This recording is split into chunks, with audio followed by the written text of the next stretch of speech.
Hi hello అండి, welcome back to my channel పద్దు express. ఎలా ఉన్నారు? అందరు బాగున్నారా? ఈరోజు ఇంకో వంటతో మీ ముందుకు వచ్చేసాను. అదేంటో తెలుసా? వంకాయ పచ్చి బఠానీలు కూర అండి. ఇవి సన్న పొడుగు వంకాయలు. మాకైతే అసలు అంతకుముందు దొరికేవి కాదు. మేము ఊరి నుంచి ఆంధ్రా నుంచే తెచ్చుకునేవాళ్ళు. మా చెల్లెలు వాళ్ళు ఎవరైనా వచ్చినా కూడా తెచ్చేవాళ్ళు. ఈ మధ్య మాకు దొరుకుతున్నాయి అనమాట. ఇప్పుడు కొంచెం రెగ్యులర్గా అందుకే వండుతూ ఉన్నాను. ఇది నేను ఎంత సింపుల్గా ఎలా చేశానో ఒకసారి మీకు చూపిస్తాను చూడండి. ఈ వంకాయలు తీసుకొని కట్ చేసి ఉప్పు నీళ్ళల్లో వేసి పెట్టుకున్నాను. అలాగే ఇవి బఠానీలు ఫ్రెష్వి తీసుకున్నాను. ఇవి ఒకవేళ ఎండి అయితే మీరు రాత్రిపూట నానబెట్టి ఉడికిచ్చైనా ఏదైనా తీసుకోవచ్చు. అలాగే ఉల్లిపాయలు, పచ్చిమిరపకాయలు, కరివేపాకు, కొత్తిమీర, ఇంకా మన రుచి తగినట్లుగా ఉప్పు, అలాగే పసుపు, కారం, ఇంకా తాలింపుకి మినపప్పు, శనగపప్పు, ఆవాలు, జీలకర్ర, నూనె, ఎండుమిరపకాయలు. ఇప్పుడు ఎలా చేసుకుందాం చూద్దాం. ఇప్పుడు నేనైతే నా ఏఎంసీలోనే చేస్తున్నాను.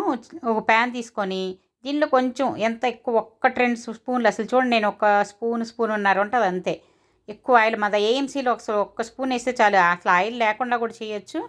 కొంచెం మీరు ప్యాన్లో చేసుకోవాలంటే ఎలా చేసుకోవాలో తెలియాలి కదా, అందుకని చెప్పి ఆయిల్ వేసి చూపిస్తున్నాను. ఆయిల్లో ఇప్పుడు మినపప్పు, శనగపప్పు, అలాగే ఆవాలు, జీలకర్ర, మామూలుగా మనం తాలింపు ఎలా వేసుకుంటామో అలాగే ఆవాలు, జీలకర్ర, ఎండుమిరపకాయలు కూడా తుంచి వేసుకుంటున్నాను. ఇవి ముందుగా తాలింపు గింజలు కొద్దిగా వేయించుకోవాలి. ఇది వేయించుకున్న తర్వాత దీనిలో కొంచెం కరివేపాకు వేసుకొని అది కూడా కొంచెం వేయించుకుంటే బాగుంటుంది అన్నమాట. ఇలా వేగిన తర్వాత దీనిలోకి ఇప్పుడు సన్నగా తరిగిన ఉల్లిపాయలు, పచ్చిమిరపకాయలు వేసుకుంటున్నాను చూడండి. ఉల్లిపాయలు, పచ్చిమిరపకాయలు కూడా మా ఏఎంసీలో అన్ని రకాల వంటలు ఈజీగా చేసుకోవచ్చు అని తొందరగా ఉడికిపోతాయి. అది అడుగున బేస్ ఉంటుంది కదా, బాగా మందంగా ఉంటుంది. దానిలో వేడి బాగా స్టోర్ ఉంటుంది అనమాట. చాలాసేపు వేడి కూడా అలాగే ఉంటుంది. మనం హాట్ బాక్స్లో పెట్టినట్లుగా చాలాసేపు వేడి కూడా ఉంటుంది. చూసారా, ఉల్లిపాయలు, పచ్చిమిరపకాయలు వేగిన తర్వాత ఇప్పుడు వంకాయ ముక్కలు వేసుకుంటున్నాను. వంకాయ ముక్కలు కూడా వేసుకొని దీనిలోనే ఇప్పుడు బఠానీలు, ఇవి నేను ఫ్రెష్ బఠానీలు తెచ్చేసుకుంటున్నాను అప్పటికప్పుడు. ఇప్పుడు మాకు బఠానీ కాయలు ఎక్కువ దొరుకుతాయి. కాయలు తెచ్చి మనం ఒలుచుకుంటే ఇప్పుడు మామూలు పచ్చివాటికి కొన్నిటికి కలర్ వేసి అమ్ముతున్నారు.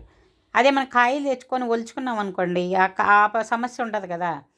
కాయలు ఒలిచేసి ఫ్రిడ్జ్లో పెట్టుకున్నామంటే అన్ని కూరల్లోకి వాడుకోవచ్చు. ఇప్పుడు మన రుచి తగినట్లుగా ఉప్పు, అలాగే కొంచెం పసుపు కూడా వేసుకొని బాగా కలుపుకొని మూత పెట్టి కొద్దిసేపు మగ్గనివ్వాలి. ఈ బఠానీలు చూసారా, ఈ కలర్ చూస్తే మనకి కలర్ వేసారేమోనని డౌట్ వస్తుంది. చాలా వరకు ఇప్పుడు కలర్ వేసినవే వస్తున్నాయండి. ఎండు వాటికి నానబెట్టి కలర్ వేసి వస్తున్నాయి. అందుకే మనం ఇక్కడ కాయలు దొరికినప్పుడు కాయలు తెచ్చుకొని 1 కేజీ తీసుకొని మనం ఒలుచుకొని ఫ్రిడ్జ్లో పెట్టుకున్నామంటే ఇంకా దేనికో పలావులకు కావాలన్నా, కూరలకు కావాలన్నా, దేనికైనా సరే, సలాడ్కైనా దేనికైనా సరే అన్నిటికీ వాడుకోవడానికి బాగుంటుంది. ఇలా ఒకసారి తెచ్చి పెట్టేసుకున్నామంటే బాగుంటుంది. ఇది కలర్ వేసినవి ఒకసారి మన నీళ్ళల్లో వేయగానే ఆ కలర్ అంతా నీళ్ళలోకి వచ్చేస్తుంది. ఈ రోజుల్లో అన్నీ ఆర్టిఫిషియల్ అయిపోయినాయి. ఏం చేద్దామండి. వంకాయ చూసారా, మూత పెట్టగానే ఒక 10 నిమిషాలు కూడా అవ్వలేదు, మగ్గిపోయింది ఈజీగా. వంకాయలు లేతగా ఉన్నాయి. ఇప్పుడు కొంచెం కారం వేసుకుంటున్నాను. ఈ కారం మన టేస్ట్కి తగ్గట్లుగా మనం ఎవరెవరు ఎంత తింటామో అంతే. ఉప్పులు, కారాలు ఇక మనం ఎంత అనేది చెప్పక్కర్లేదు, ఎందుకంటే వాళ్ళ టేస్ట్కి తగ్గట్లు వాళ్ళు వేసుకుంటారు. కాకపోతే ఎలా అనేది ప్రొసీజర్ మాత్రం చూపిస్తున్నాను అంతే. చూసారా, మళ్ళీ కారం వేసి కొద్దిసేపు మూత పెట్టగానే మగ్గిపోయింది.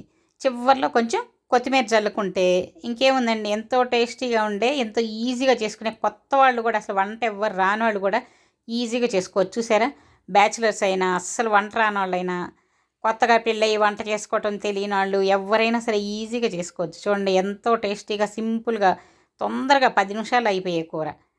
ఎలా ఉందండి? మీరు ఇలాగే చేస్తారా? నా వీడియో కనుక నచ్చినట్లయితే లైక్ చేయండి, షేర్ చేయండి, సబ్స్క్రైబ్ చేసుకోండి. ఇంకో వీడియోతో మీ ముందుకు వస్తాను. బాయ్.